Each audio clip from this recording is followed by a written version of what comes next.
So I'll open us up and let you know the latest. After this discussion with and on the recommendation of Dr. Frieden at the CDC, as well as David Lakey, the Public Health Commissioner for the state of Texas, we've moved to an incident command structure. That is being run out of the Dallas County EOC, and I've asked our partners in many important endeavors in the past, like West Nile virus and the refugee situation with the children, to assist on this and to continue with the great work they're doing, but to also embed some of their key staff into that EOC operation, that Emergency Operations Center operation. So we have the emergency manager for DISD and some emergency management staff from the city of Dallas there as well. I've asked Dr. David Lakey, who was instrumental in the turnaround of Parkland Hospital and working with us on that as the state's top regulator, and who was at my side throughout the West Nile virus epidemic, and was helpful also on the child refugee relocation efforts to embed in our EOC for the state. He's brought some of his team here. I've asked Dave Daigle, who is the Associate Director for, let me make sure I get this exactly right, the Associate Director for Communications and Public Health Preparedness and Response at the CDC, who was embedded in my office upstairs for a couple of weeks during the West Nile virus, to embed there as well. We have the top doctor in the world, the top Ebola doctor in the world, here on the ground, Dr. Kuhar. He's embedded in another group at Presbyterian. We've got a good team of experts and people in place, and I want to stress to you that the people that are here assisting the great work that's already been done by our local health department and our local agencies are people that I and our Dallas County Department of Health and Human Services have worked well with, and Mayor Rawlings and others have worked well with in the past, and we have a high degree of confidence in those people to assist us in this action. Dallas County will act as the lead agency, but when it comes to planning, those decisions will be made with the advice and counsel of our partners from the CDC and the Department of State Health Services. Likewise, I want to get the input as we go forward and continue our strong partnership with the City of Dallas, DISD, and other agencies and groups in Dallas County. The hospitals, all hospitals are represented through their agents over there at the Incident Command, and we're moving quickly to continue and expedite the investigation and surveillance into these matters. A couple of things, and I'm going to turn it over to someone. Last night we placed orders on a family. We did that after balancing many things. We do not intend to have to do that again, but there's nothing more important than keeping you safe, and that based on the information we had, which I will not be publicly disclosing to you today, it was clear to me, a Democrat, and Governor Perry, a Republican, and everyone who looked at that information, that the action, and the CDC today, after we laid it out for them, that the actions that we took, while unusual, were appropriate. And they're there to come to you know, for the safety of the family as well as the safety of the public. We have some hygiene issues that we are addressing in that apartment. This is a fluid situation. We have a contractor. There are protocols that have to be followed to clean and to take care of the things that need to be taken care of in there. We have a contractor who will be there as soon as possible and will take care of those issues that are of concern to Dr. Lakey and myself and our health department. We have food. We have delivered several days of food to that apartment. Those people in the apartment are part of Dallas County, and they are going to be treated with the utmost respect and dignity in this unusual situation. Dr. Lakey and I are going to reach out and put our eyes on that, and I want to commend Jennifer Staubach Gates for her incredible work with that neighborhood. I realize that if you live anywhere near that neighborhood, you're nervous now, but the science hasn't changed overnight. This is not like the flu. It's not something where it spreads broadly through the community. You can only get sick, you can only contract it from someone who is having symptoms. And remember that the only person who had symptoms is Mr. Duncan, who's in the hospital.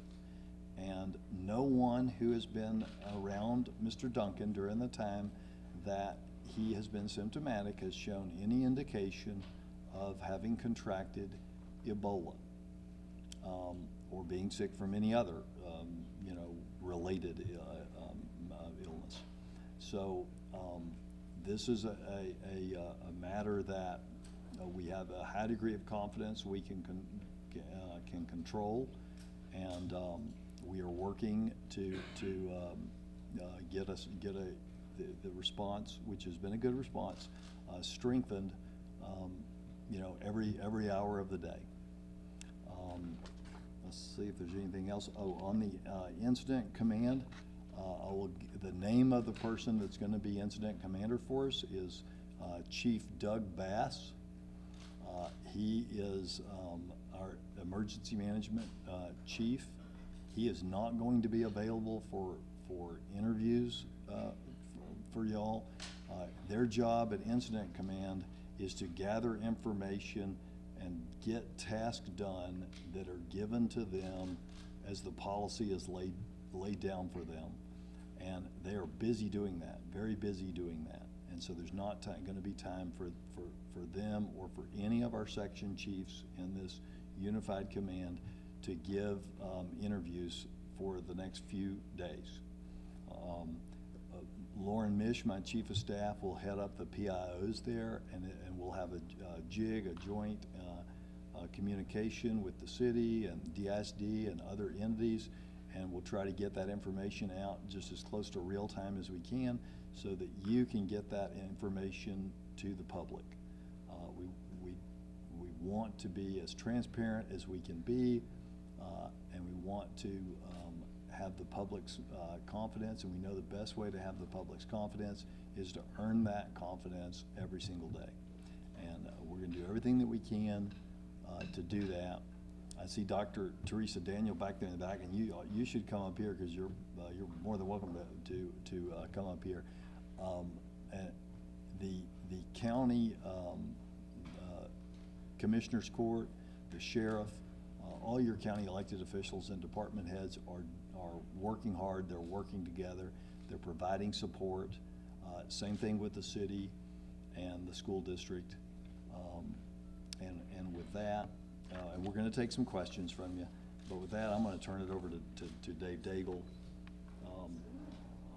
who is kind of like getting the band back together. Dave is here again. So Dave, you want to come say a few words from CDC? Hi, I'm Dave Daigle with the Centers for Disease Control and Prevention, and thank you very much, Judge. And first of all, I want to tell you, we're really happy to be here.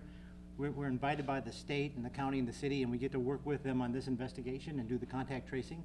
So we have a team of about 10 folks, and it's 10 folks here on the ground, but you have to keep in mind, CDC has literally hundreds of folks back in Atlanta or working in Emergency Operations Center, working on different teams like lab and epi, and approximately over 130 folks deployed in West Africa doing the same contact tracing work that we're doing here. And we're fortunate that several of the team several of the folks on our team here in Dallas have experience in West Africa and doing contact tracing over there. So we are doing exactly that. We're working with the county. We're going to do contact tracing. We're going to divide up into 2 teams. One team will stay at the hospital. They'll do active surveillance and contact tracing at the hospital. The other team is what we call a community team, and working once again with our partners at the county and state, we'll do community tracing, and we're making great progress on that. I think the formal contact tracing, I think you've heard already that there's a list of about 100 what we call potential or possible contacts, and that will be culled down to a list that will begin the contact tracing on.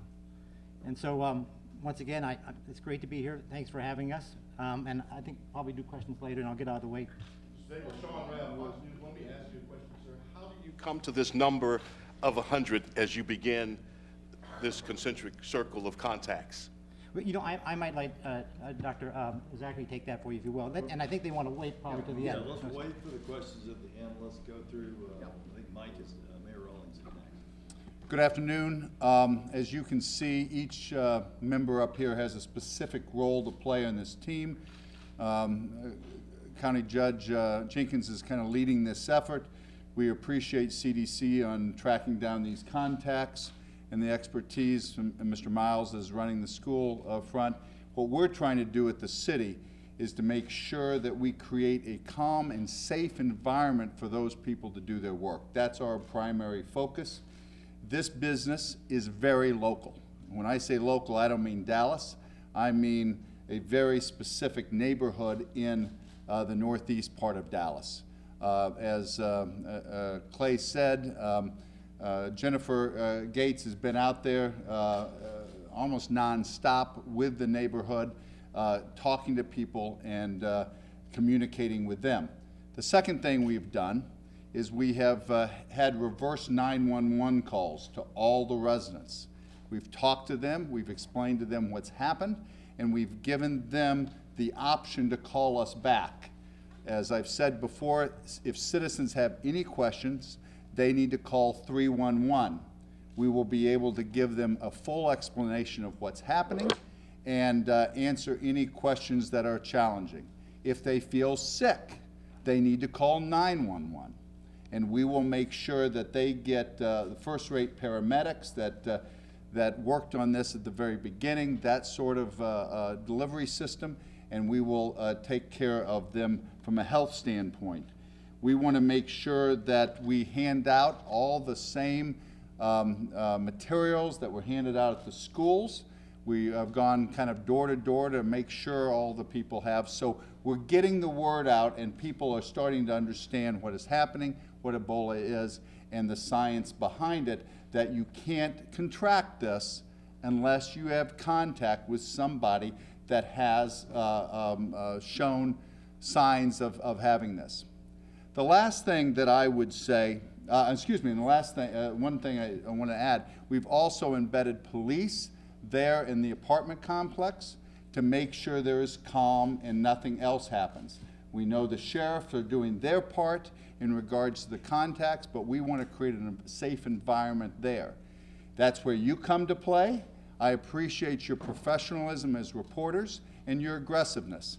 Just know that you will have a moment to be part of the problem or part of the solution, because it is at best disorganized out there, and we have some members of the press that are creating a little bit more of it. I know that's hard for you to imagine, but we need everybody to be professional at this point.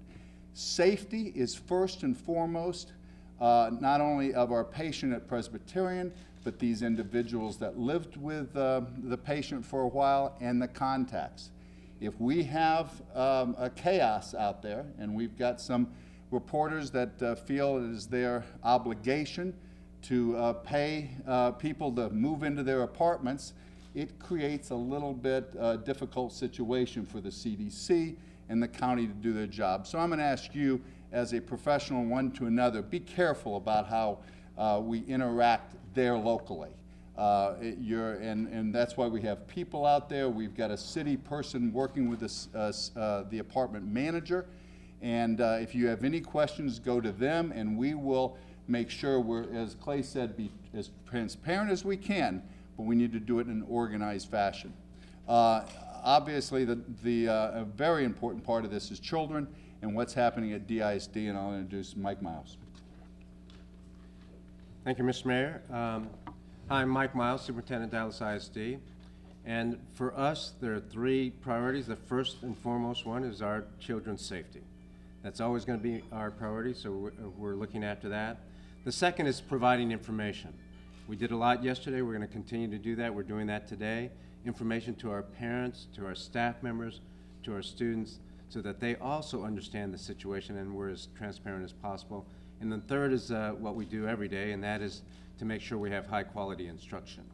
And so those are the things that are going on today. We continue to do what we did yesterday, and it's having an effect. We have additional nurses and health professionals on staff today, yesterday, and we'll continue that tomorrow, and then probably into next week. And those health professionals are answering questions from parents, from students. Our nurses are making 2 rounds, they don't usually do this, during the school day to every classroom, also just to check to see if people have questions or if there's any symptoms of anything. And so we're being vigilant there. We had additional custodians last night. We will have today as well.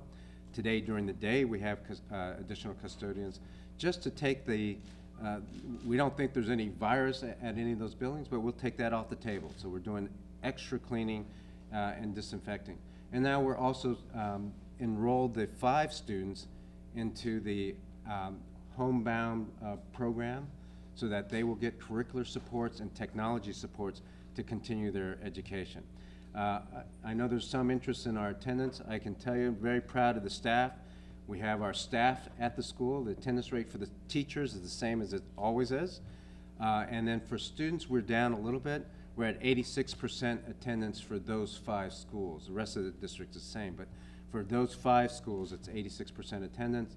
It's usually around 95, 96% for those 5 schools. So we're down a little bit, but I think the message was getting out and people do feel safe. That's why you have that high percentage of kids attending school, and we just think that number is going to grow. And I'll take questions afterwards. Yeah, well, I guess what we can do is if you'll ask a question, whoever you ask it of, we'll just have them come up. So, yeah, Sean, go ahead. My question remains Daigle. for either Dave Daigle or Health and Human Services Director Zach Thompson. My question remains, how do we, as we establish this concentric circle of contacts, starting with those most intimate out, how do we expand, how do we get to 100 today that we're assessing for interview or more? That's my question. Who are those numbers? How will we get there? Well, 2 points. Let me make sure, I want to thank Mayor Rollins, Judge Jenkins, for the support that Dallas County Health and Human Services has been involved with over the past week.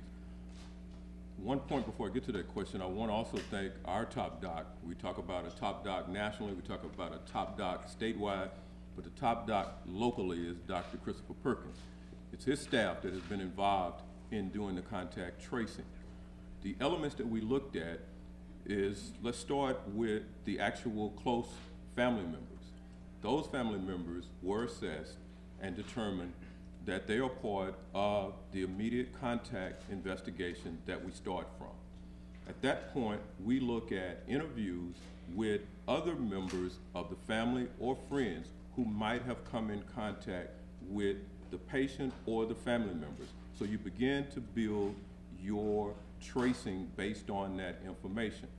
From that, Dr. Perkins' staff, who has done extensive interviews and done extensive evaluation, determined based on Judge Jenkins, Dr. Leahy. From that standpoint, an order was delivered on last night, signed by Dr. Leahy, signed by Dr. Christopher Perkins, that a control measure needed to be put in place. This was a way to ensure that the public sphere would be put at rest in terms of any interaction with anyone who was the primary contact. From that, you begin to build your circle with the other individuals that makes up the numbers, i.e., the best example I can give, if 50 of us went to a restaurant, 2 of us got ill, that's a 52 number that we have to look at, but only 2 people got ill. From that aspect, we still have to follow up on the other 50 people to rule out whether or not they had food poisoning or any other issues from that restaurant. So from that concept, you build your well to be large, then you reduce your number. A lot of the individuals that we come in contact with will not have any, well, they will not have any symptoms. They will not have any association other than the fact that someone said they were there or they might have had contact. This is local public health surveillance at its best and what we do day in and day out. Another example, shortly, 30 seconds, is when we do TB investigation. You've covered enough TB supposedly cases at a school. You'll see that we may test 100 students, 150 students, based on one confirmed case. We later come back and report there were no confirmed cases based on the testing done on the other individuals. So that's the clear 101 of epidemiological assessment, and that's what's done to come up with that circle. The circle is a wide circle, then it gets reduced. Finally, I want to thank Erica, our PIO. If you go to our website at Dallas County Health and Human Service, you will see updated information on Ebola. Lastly, Dr. Perkins went out and assessed the family members today and determined that there are no symptoms, that everything is fine based on his assessment today. So I wanted to be very clear on that process. I have a little follow-up. Maybe Dave Daigle can answer this as it relates to the surveillance or contact tracing of the paramedics and the workers there at Presbyterian, both on Friday and Sunday, sir. You know, I'm sorry, what was your question about the follow-up? There is a team, we do have a team that's called, that's working at Presbyterian, and they're gonna take a hard look at the healthcare workers. You guys probably know from covering this that certainly in West Africa, the healthcare workers have been hit very hard by Ebola, so we're concerned about infection control. So they'll be doing the same active surveillance and contact tracing that we're doing in the community, but at the hospital. Are those workers now being told not to work at the hospital? You know, I don't know the latest. I think part of this is the evaluation is still going on. Happy to update you when I find out. I don't know what they've been told right now. And we're gonna, as Zachary was saying, we're gonna break that list down into high risk, no risk, and low risk. And that's gonna be the basis of our contact tracing, but based on whether these 100 possible candidates are either high risk, low risk, or no risk. And that's really, as you mentioned, it's very fluid and it's ongoing right now. So we know that there are other people that have come in close contact with his bodily fluids, so we've been told to expect a potential other patient. When that happens, theoretically, our local medical authorities will know it first. Where will that patient be taken? That's part of our evaluation and discussion that we're having with Dr. Leahy. We would have to determine the appropriate facility in which to take that individual to. One of the things that individual in our assessment of this, you're correct, we would, of the contact investigation, we would determine if a person showed some type of signs or symptoms. At that point, we would get them to the appropriate hospital. At this time, all our hospitals are set up to be able to deal with that process. But to give you a specific location, I can't do that since we don't have that issue at this moment. Wouldn't you want to keep them all in one place? Would keep them in the apartment But complex? we can't, that would have to be evaluated. Wait, why would you wait till the last minute to evaluate? No, We've we're not already been wait- 2 we're not days gonna wait- into it. But Janet, we're not gonna wait till the last minute. Why you decided to isolate them in the apartment complex and not to move them to a hospital or another medical Did facility? they try and leave the apartment? Well, let me answer, say a couple of things. So, in all likelihood, first of all, we are very hopeful and working very hard so that there won't be other cases. If there is another case, and that presents at any of our emergency rooms, we've prepared our emergency rooms so that they're all ready to handle this. And that was done back in August, and they're continuing to work on that. If a case is picked up by an ambulance, in all likelihood, although that is any plan is subject to change in the planning stage, that person would be taken to Presbyterian, where they're doing an excellent job of taking care of the patient that they have now. Your question about what was it about isolation? Why have they been, why have the 4 been kept at the apartment complex instead of taken to a medical facility? And have they attempted to leave since they were asked to stay home? They were non-compliant with requests to stay home, and I believe that is touched upon in the press release that was sent out. I don't want to go too far beyond that. But And we that was have- yesterday, sir? That was yesterday or this morning, whenever that was sent out. And it's important that we balance a couple of things in doing that. It's very important that Dr. Perkins' team has the patient there to test that temperature on that regular schedule twice a day. If people leave, even though they're asymptomatic, if they're not at home when we go out to do our surveillance test on them, then that defeats the purpose of that surveillance test, and that endangers them if they were to be infected, they need to know that as quickly as possible. So it's for their benefit and everyone else's. When they send their children to school after being told not to send their children to school, you just heard Mike Miles say that we're usually at 94 to 95% at TASB, and today we're at 86. I'm concerned about those children in that apartment, but I'm concerned about every other child in the county. So it's not an easy decision to make. I can't give you all the facts that we looked at. It actually is an easy decision to make if you had all the facts that we looked at, but I recognize that there are competing interests in their rights to freedom and the overarching public concern.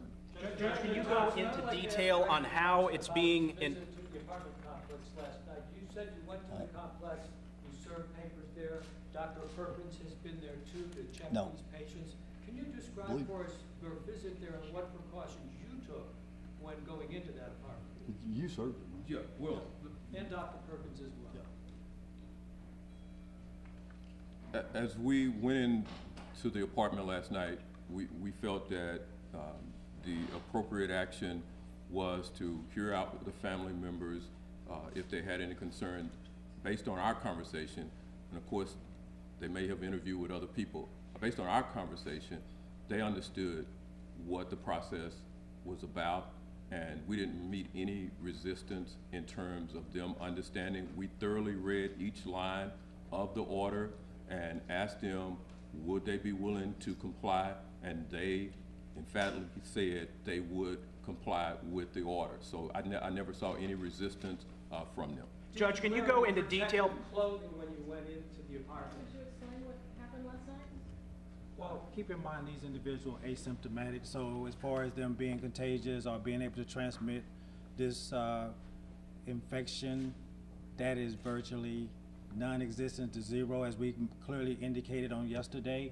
So in regards to going out and monitoring them, that I do not perceive as a personal threat. So as a physician, a clinician, I'm there on their behalf to monitor them, and if they become symptomatic, get them the appropriate treatment. Dr. Perkins, explain the living conditions. We know that this is a population density. Explain how many people were in that apartment.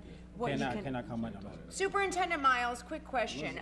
Let's just do two more because. Okay, quick question for Superintendent Miles.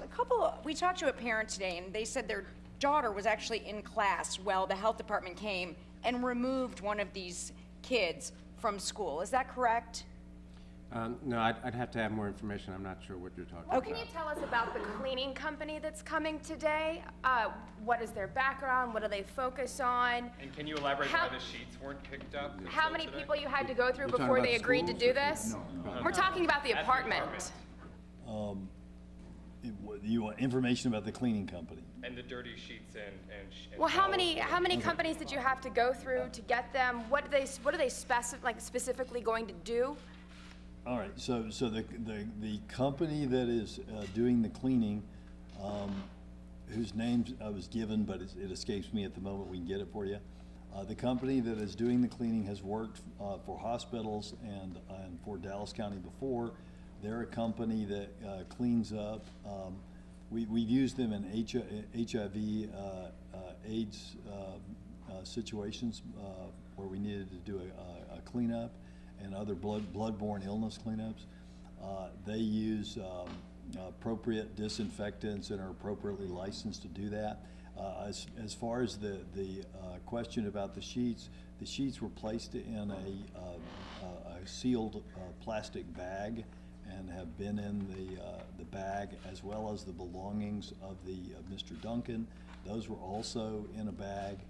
They will appropriately dispose of those items, and as information becomes available, we will continue to bring it to you And I thank you all for your attention and Seriously, coming is to this transparency if you get us all here and then walk away after a half dozen questions?